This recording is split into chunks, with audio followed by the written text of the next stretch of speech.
So this is called Oracle Analytics Does Your Data Have a Story? And what I want to do for you today is walk through a sample data storytelling exercise. You know, I know this is primarily an EPM conference, but Oracle Analytics is a big part of it. And so I hope to show you maybe something a little different than what you're seeing in the rest of the sessions, to give you a little bit of a break from the norm and show you the power of Oracle Analytics, and also show you a different technique that can be used in Oracle Analytics, data storytelling, that really is difficult to do in other products. So this is a, you know, very squarely fits in the whole wheelhouse concept, because it is a feature of the product that really isn't duplicated very well elsewhere.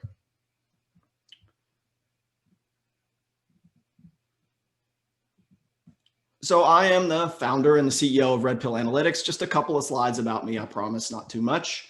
If you want to follow me on these social media avenues, I'd be very honored. Please do. I really appreciate that. If you want to know what Red Pill Analytics does, here is a visualization that shows you that. And really, we're about enabling data-driven organizations. We want to take organizations on a journey to try to do more with their data. Sometimes that means discovering their data assets, surfacing those assets in a way that's meaningful for consumers of that data. At the end of the day, we want users, employees, members, team members, whatever you want to call them, to make better decisions, because without data, all you really have is an opinion. And we want to enable organizations to not make decisions based on opinions. These are some of the technologies we use. We started very much as an Oracle company, an Oracle consulting company. We still very much are that, but we also work in a lot of the other cloud vendor solutions. So if you're interested in any of this, or if that sounds interesting to you, please reach out to me by Twitter. The handle's down there on every slide. I'd love to hear from you. I appreciate that. So, you know, a lot of times when we talk about data visualization, building reports, building dashboards, we're very focused on the end result.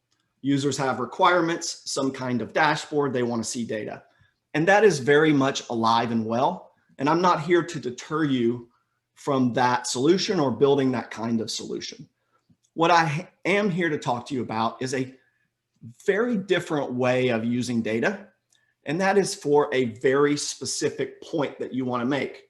Perhaps it's something that you want to convince other team members of, or perhaps you just want to dive into a data set and explore it and take a user on a journey. And this journey it can be self-driven, right? So you can design a data story in such a way that it can be automated, right? A user can run it either in a video, user can run it without a storyteller. But the technique I'm going to talk about today is very much about having a storyteller walk you through a data story or a data journey. It's important for us to remember or realize that although dashboards are a primary mechanism by which to deliver analytics, dashboards are designed, they can be limiting in that to design a dashboard, you pretty much have to have some very specific things that you want to put in front of the user. And those things really don't change.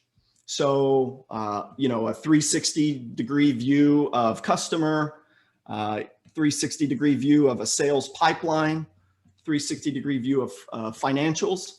All of those things can be built into dashboards that are very repeatable.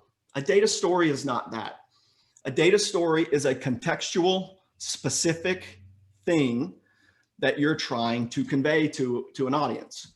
And because of that, these data stories tend not to be surfaced very well as repeatable dashboards. I won't say they're one-off or one-shot visualizations, but they are very specific to the context. And so if you think about trying to layer in context to a story, that context might not be repeatable for the next viewing. So it's very much about a time and a place and an audience. And so I'm not deterring you again from building dashboards, very much an important part of what we do, but I am demonstrating the power of Oracle Analytics to tell a story that is very specific to a time and place. And again, in this demonstration, or this story I'm going to tell you, the storyteller is your guide, and that's me. So what I'm going to be doing is telling a story, driving into a data set, and I'm going to layer in a lot of context in that data set so that I'm trying to really convey a point and make a point. Now, some of you out there might have already noticed that we're in the middle of a data story now, right? So I'm not in slideware, I am in Oracle Analytics. So of course, you're probably familiar with the data visualization side of this, but I don't know how many of you are familiar with the narrate side of the tool. And this is the tool that's this is the aspect of the tool that's very, very specific to data storytelling. So you can build live data slides or visualizations or canvases, however you want to think about them, excuse me. However you want to think about them. And then you can go into what's called present mode. Now, I'm not saying that this is the best, that this is a drop-in replacement for any slide presentation tool you want to use. It's not, right? But if you were presenting to an audience about data, and data is your main, your main communication device, ordinarily what people would do is drop into it, output data to Excel and build reports and dashboards in Excel, and then put those in their slide deck. But what I'm demonstrating here is a live data connection. Now my data set is static, and you'll see what that data set is in just a minute. But just bear in mind that you could use this visualization tool live against your data and be able to respond to user questions and be able to respond to comments, questions live in the moment, filter, etc. So what is my data set? It's UFO sightings. So there is a data set provided by, hope that the tab change worked for you guys, the National UFO Reporting Center. And they have both an online form, which you can go and use to submit data. You can also call their hotline. I don't have a data set that tells me which one is most used, but I pretty much have an idea. But they just collect, unbiased reportings from anyone that's willing to give them to them. No evidence required. These are just sightings that people have called in or submitted a form over almost a century of reportings. So obviously, phone was used prior to the internet, but now you can either call it or you can actually submit it online.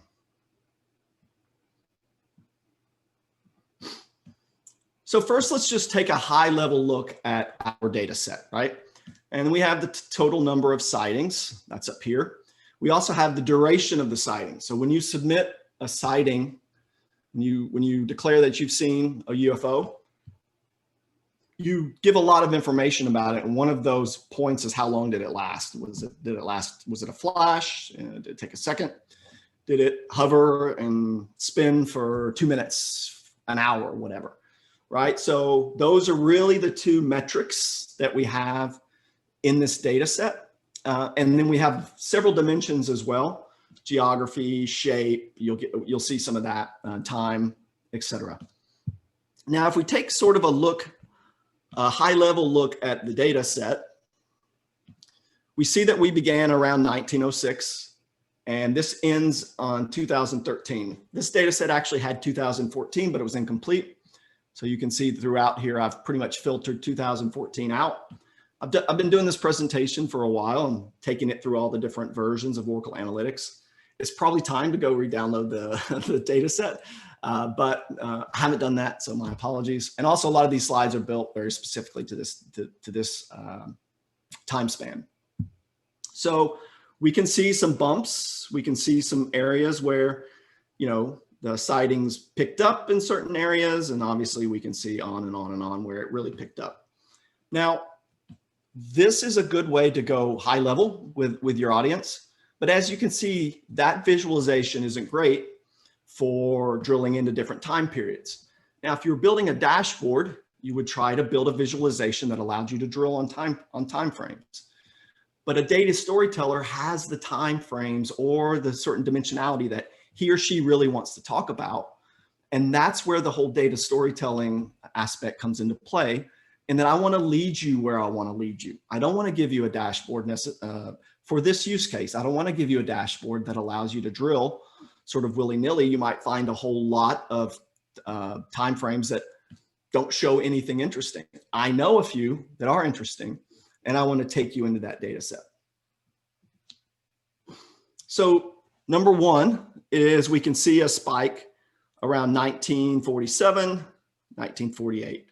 So is that because that's when the UFOs first, the little green men and women started first, showing themselves to us? Or is it because perhaps Roswell created a consciousness in the country about UFOs and about their possibility? Who knows, right? I don't have the data that allows me to really drill into that, but we can definitely see that throughout this period, the amount of sightings definitely went up. Now you'll see one of the contextual elements that I drew here, which is very specific to storytelling, is I set a constant. And that constant value is the constant of the most sightings prior to this time frame, right? So you think about, that'd be a very difficult thing to do in a reusable dashboard, right? I took you to, I set a constant for that entire period so that you can think about, as you see the ups and downs, not just how one year compares to the next, but also how each year builds on top of the constant that was prior to this time period, right? So we definitely are seeing some pickup about the time that Roswell happened. Again, it might be that that's the first time they started visiting us, or it might be that we're all a little bit more conscious of the possibility. And those things we see, we sort of maybe jump to conclusions, theorizing there, right?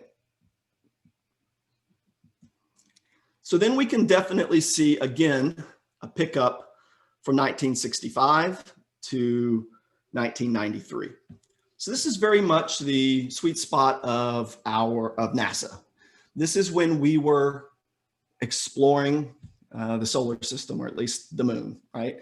This is when we were taking rockets to outer space. And so I drew a trend line here, another feature of Oracle Analytics, because without it, I think you may not know that it's a constant uptick.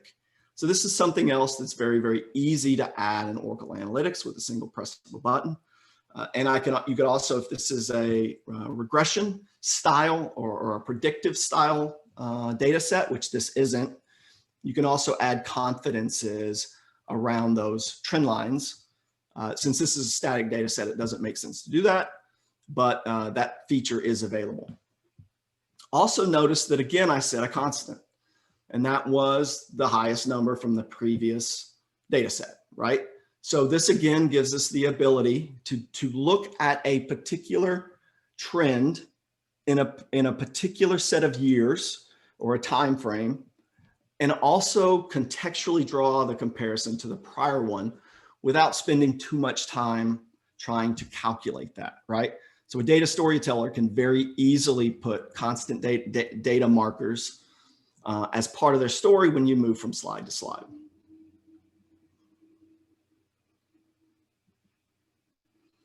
And now we definitely see a huge uptick in 1994. Now I'm a huge XFiles fan, and that's the year that show debuted on Fox. And I watched every single episode, even in the years when it took a downturn. So now I could also, as a data storyteller, be honest with you and say this is probably around the time the online form for submission became available. But I don't want to hear any of that. This is very much about XFiles. So the time when XFiles debuted we see a very, very big uptick on UFO sightings. And again, is that because XFiles was plugged into the greater existence of UFOs? Or again, is the consciousness more aware? Because this was a very, very popular show. You see the gray hair. Some of you on here probably don't know much about the show, but I know there's quite a few of you that do. This was an incredibly popular show, and conspiracy theories around UFOs were very prominent during this time. One more time, the trend line. So I'm showing you the trend line from the prior time frame or the time zone, time period, sorry. Just to give you context about just how high this jump is. And also you see the trend line, right? So this is a pretty impressive, the actual metric is pretty impressive, but the trend line really pops here. So the trend line really tells you just how steep this uptick is. Now we can start to drill into some other dimensionalities of the data, and that is what days are day of the week, what day of the week, sorry, day of the month, day of the week is coming.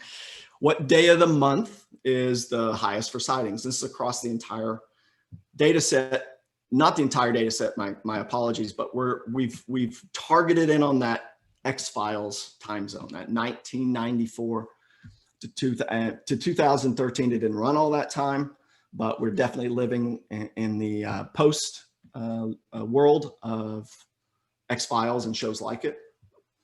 So that's the data set I'm primarily showing here throughout. And you can see it's indisputable that the 1st and the 15th are the most widely reported days of the week.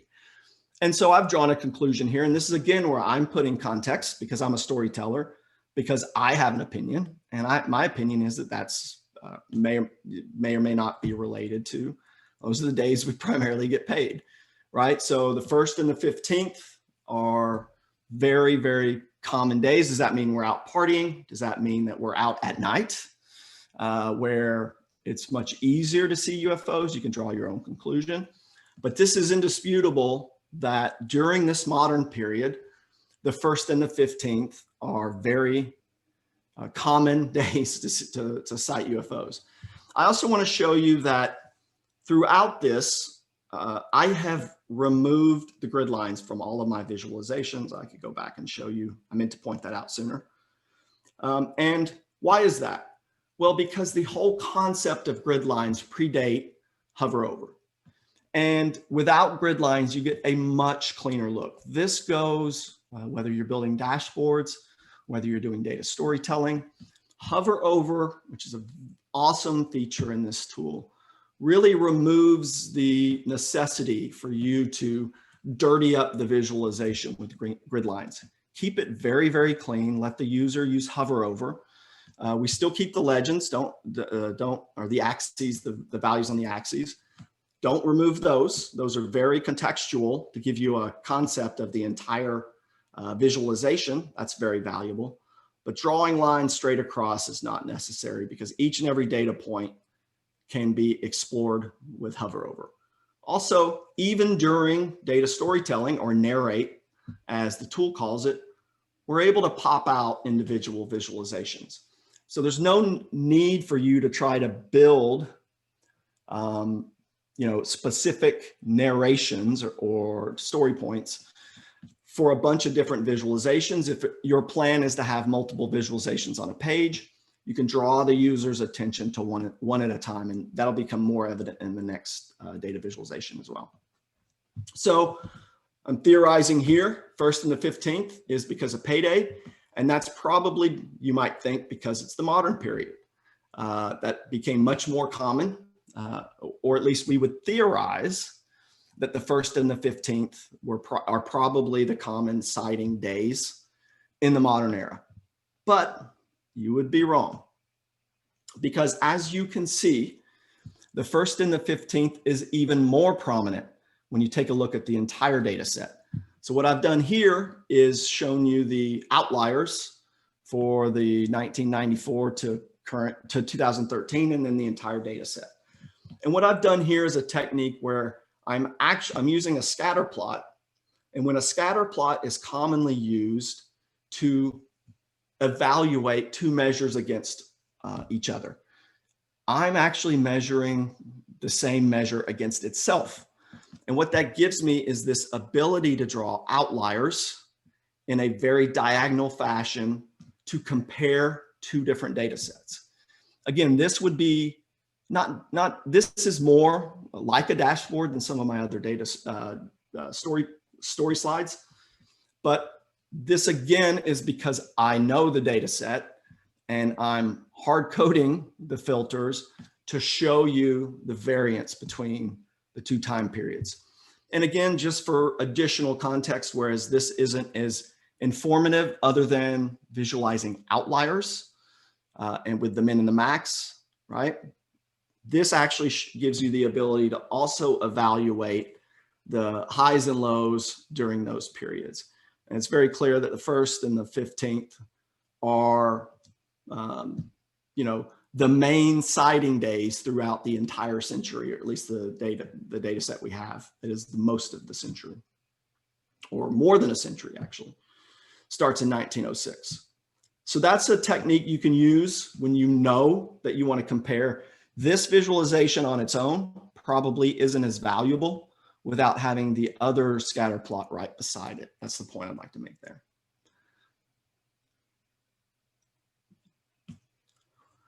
So now let's look at sightings by month. Now we can theorize, as I have done by giving you context over here on the sides, right? That perhaps July is our most cited month, the month of the most sightings, because of the 4th of July, because of fireworks, because of being out on the 4th of July at night. And seeing it could be either because people are misconstruing fireworks as UFOs. I think there's probably definitely something in there. And we'll see when we look at the different types of sightings that there may be a case for that. But also just know that you might theorize that, hey, that's the summer months and nights are warmer and people are out more at night. Therefore, we have just the more availability of perhaps sighting UFOs.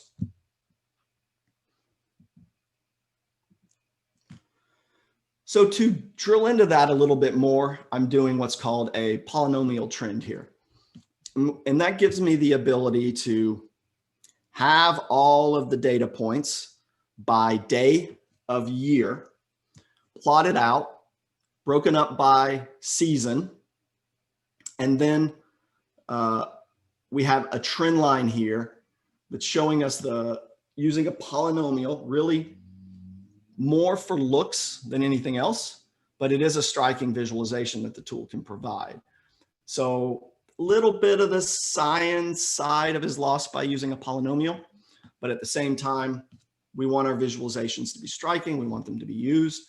So that's the sort of the give and take between using a basic linear trend and a polynomial trend. And so what we can see is that definitely in the summer and the fall, we definitely see more sightings. We're zeroing in on a particular day of the year. We'll get into that in just a minute. I think maybe our theories around the 4th of July might be true, but this definitely shows you that there is a particular day that we ought to take a little stronger look at, right? So what I've done here is plot it by day of year. And you can see very, very clearly that day 185 is indeed a popular day to see UFOs in the sky. Now, I don't know if the aliens are attuned to our Independence Day, or if for some reason we find ourselves seeing things in the sky that look like UFOs, but perhaps aren't. Again, another thing to bear in mind here is that it is a popular, probably the most popular night of the year to be out at night. and we'll see some more later on about hours of the day with sightings. But it is a popular day. Now, what I did here was day 185 is either the 4th or the 3rd of July, depending on which year it is. So I wanted to not leave you hanging about whether it's truly the 4th of July or not. So this is all the sightings that occur when the day of the month is the 4th, and all of the times that it's the 3rd. Now, what I did here is, so Oracle Analytics does have bullet capabilities. I'm just, not a huge fan of that visualization as much. And so what I did here was build my own. And this is just a bar chart where I filtered everything down to just day 185, and then added the filler there for the 3rd. So although it looks kind of like a bullet, it's really just a bar chart, and it's pretty easy visualization to do.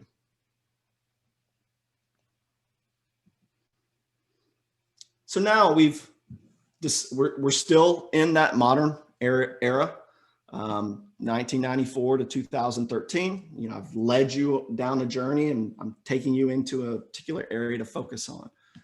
And this is broken up by hour of the day. Okay, so what hours of the day are we most likely to see UFOs? And you guessed it, it's nighttime. It's when it's dark, and it's when those those UFOs that have all those lights on them for whatever reason. They need those, I guess, for whatever high technology they have. It's much easier to see all those flashing lights and everything when the sky is dark. So I also added the average trend line.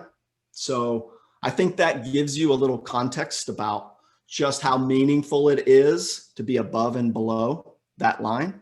And it gives you, it makes those 9 o'clock and 10 o'clock hours much more, 9 and 10 o'clock hours, much more meaningful.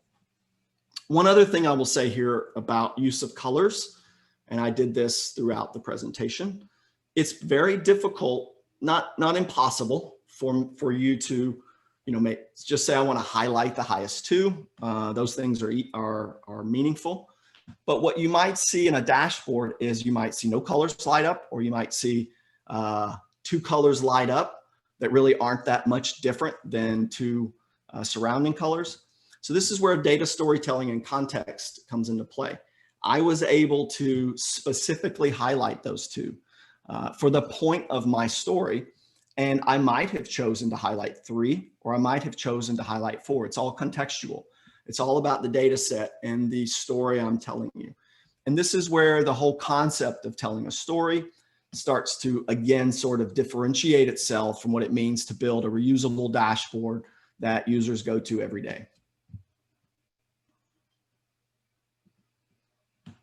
Now, geography. Now, the Oracle Analytics tool is really great with maps and spatial. And so what we've done here is row count is what determines the size, right? So we don't just necessarily say, where are these things? I've seen visualizations where people put graphs, little individual bar charts, or little individual gauges of some kind.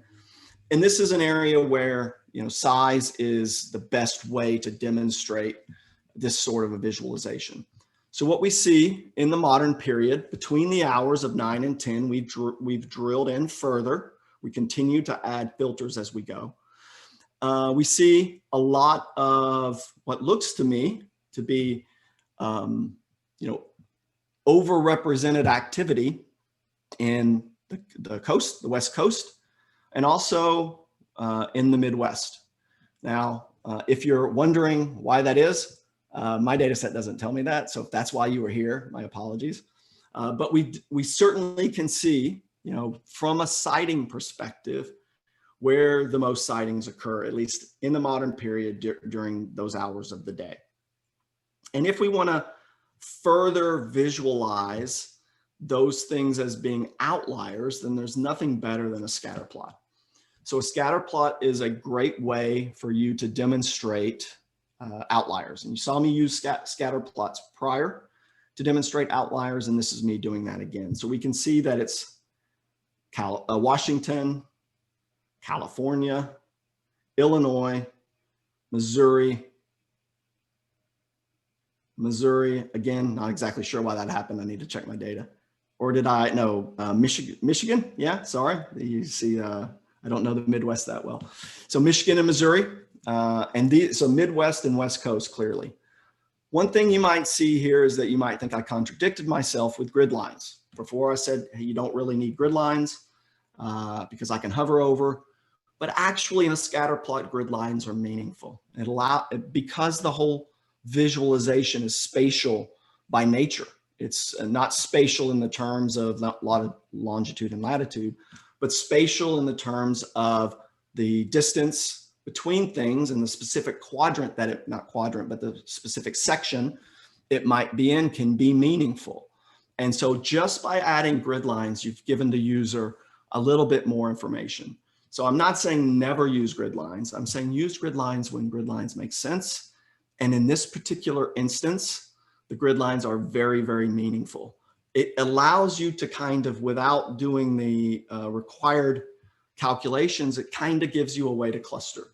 And so you can see how things are in sort of different grids. Now, it's very difficult to look at multiple we'll say metrics by a single dimension, right? So because it becomes difficult, those two measures may not have the same scale, right? So trying to plot average next to units, or two things that don't, or even two completely unrelated measures, in our case, duration and number or row count. They have no relation. Charting those on the same axes, the same scale, is sort of meaningless. So there's a lot of ways, a scatter plot's one of them, but there are a lot of ways to try to visualize these types of relationships. And this is a great way to do it. This is a heat map, right? So we have the row count is being determined, the color. So how deep is the color is telling us the number of sightings, and the size of the box is telling us the shape. The size of the box is telling us the duration, and then the label tells us the shape, right?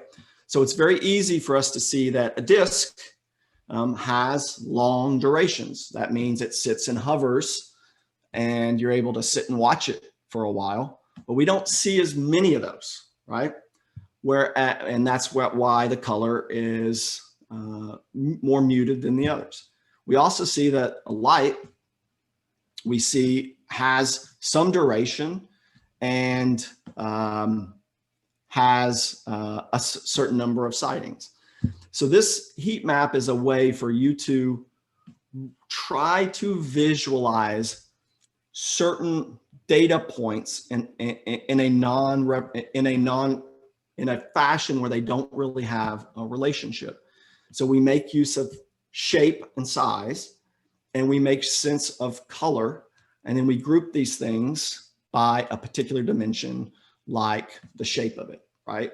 So this can be a very meaningful way for you to get a point across to an audience that you might have to try to build separate visualizations all on the same dashboard, which is fine as well. But this is a more holistic or comprehensive way to try to visualize these relationships in a single visualization. So what I've done here is, word clouds. There's a lot of visualization experts that don't like word clouds. And then there's a certain audience that loves them and thinks that they're a great way to visualize. If you look at text, so in this sighting, there's a box for you just to, type a whole bunch of text and describe the sighting. And I wanted to create a visualization that gave you the ability to see what the different what the most common words were. And I wanted to compare the word cloud, which by some data visualization experts is not a scientific way to visualize something, right next to the more common, or we'll say approved way to visualize it. And the point I'm making here is that perhaps in a dashboard, those data visualization experts are right. I think that a word cloud can be not necessarily the best way to give you a quick and dirty look at a data point. However, during a data story where you have a guide and that guide has additional context or additional points to make about the visualization, it can be very, very meaningful. And the reason I put these side by side is to kind of let the audience decide, right? So there's no right or wrong answer, as much as some of the literature tries to convince you otherwise. There is no right or wrong answer here. It's about who is your audience and which of these visualizations do you think is going to move your audience in whatever direction you're trying to move them. If it's simply informative, as this one is, or if you're actually trying to make some points as a storyteller. The main emphasis of this whole journey is for you to get some point across and to make sure your audience connects with that point. And if you think a word cloud is a better way to do that than a simple bar chart, then I say charge ahead and use it.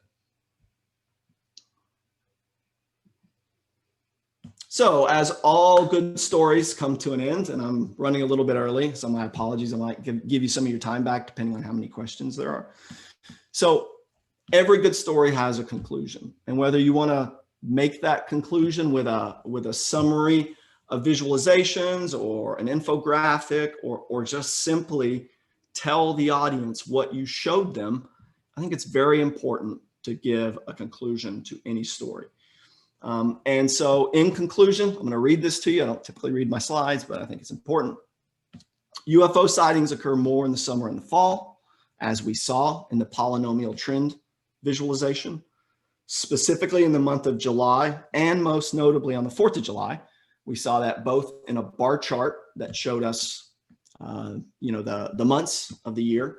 And then we saw several visualizations that really honed in on the 4th of July and targeted that as, a big outlier in how many sightings occur. They're seen most at night. And of course, I gave you a theory about why that was. It's just a lot easier. I don't know if the aliens only visit at night. Maybe they've got technical reasons for that. Maybe they're so proud of their lights, flashing lights, that they want to make sure we see them. Or is it simply that is the time of the day when it's most easiest for us to pick out these unidentified flying objects, whatever their origin is? We also saw that in the Midwest and the West Coast were definite outliers as the number of sightings, at least during the 9 p.m. and 10 p.m. timeframe. So you might have your own theories about why that is. The coast and the Midwest probably have better line of sight. I haven't looked into the science behind that, but there's probably reasons visually that might explain that. Or aliens prefer those as their vacation spots. One of the two. Their rise in frequency definitely appears to correlate with certain key events. Roswell, as we saw in one of our first visualizations, whatever Roswell was, right? It certainly raised our consciousness at least, or it was the time when they first started visiting us. Whichever slant you have on that. The space program, right? So again, whether we awakened the aliens to come visit us more often because they're seeing our rockets, or because again, the idea of being able to move from planet to planet becomes much more realistic to us, and we start to consider the fact that perhaps other races, other species on other planets could do the same thing and come visit us. And most notably, the biggest jump we saw by far is beginning in the year 1994. And regardless of whether it has to do with the internet or not, I'm firmly planting a flag that it definitely coincides with the XFiles, one of the most amazing shows ever to run on cable television. So grab this data set if you want. The truth is out there. So it's available in a lot of spots. Just Google it. You'll see it in a bunch of different areas. I think it's on Kaggle. I think it's on other areas. So go grab it. And with that, I'll transition to, are there any questions? Doesn't look like there are. I'll pause here for a few minutes to see if there are any. So either I bored you or I wowed you. I'll decide for myself, and leave we'll go it with at that. wowed. We'll go with wowed. What's that? We'll go with wowed. Fantastic. So I'm happy to hang out for a little bit longer, or just we can close it, whatever it is you want to do. Yeah, if anybody on has any questions, I'm sure you can email him directly if you'd like. Absolutely. Oh, we've got something that just popped up. One last time, there's my Twitter handle if anybody wants it. It looks like we do have one question. How are you making those word visualizations? Do you mean that one? Or do you mean this one? Hold on. One second. Or do you mean that one?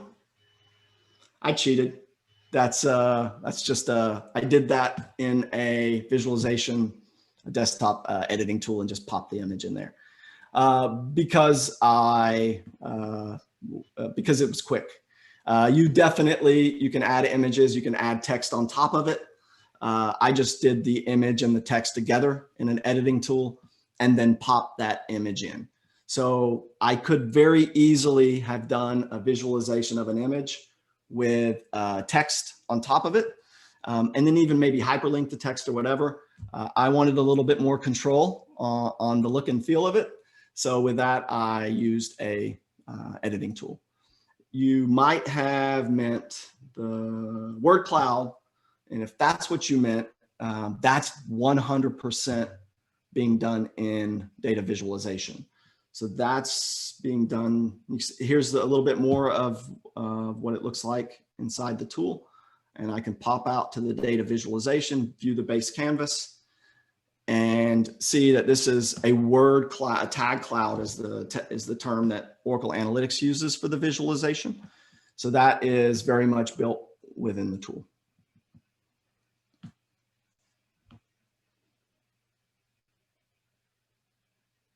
Okay. Thank you, Chris. I really appreciate it. All right. Well, if we don't have any more questions, we can wrap it up. Thank you so much, Stewart, for a great presentation.